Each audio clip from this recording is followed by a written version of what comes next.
शुक्लाम्बरधरं विष्णुं शशिवर्णं चतुर्भुजं प्रसन्नवदनं ध्यायेत् सर्वविघ्नोपशान्तये।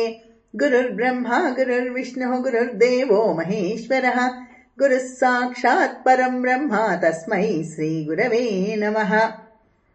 मनोबुद्ध्यहङ्कारचित्तानि नाहं न श्रोत्रं न जिह्वा न च घ्राणनेत्रम् न च व्योमभूमिर्न तेजो न वायुः चिदानन्दरूपः शिवोऽहं शिवोऽहम्।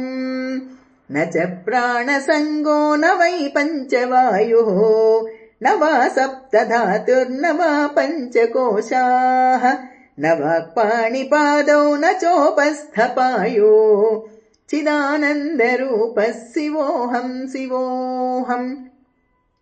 न मे द्वेषरागौ न मे लोभमोहौ मदो नैव मे नैव मात्सर्यभावः न धर्मो न चार्थो न कामो न मोक्षः चिदानन्दरूपः शिवोऽहं शिवोऽहम्।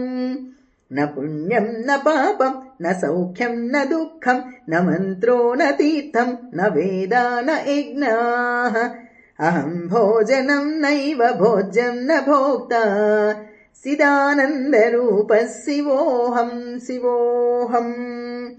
न मृत्युर्न शङ्का न मे जातिभेदः पिता नैव मे नैव माता च जन्म न बन्धुर्न मित्रं गुरुर्नैव शिष्यः चिदानन्दरूपः शिवोऽहं शिवोऽहम्।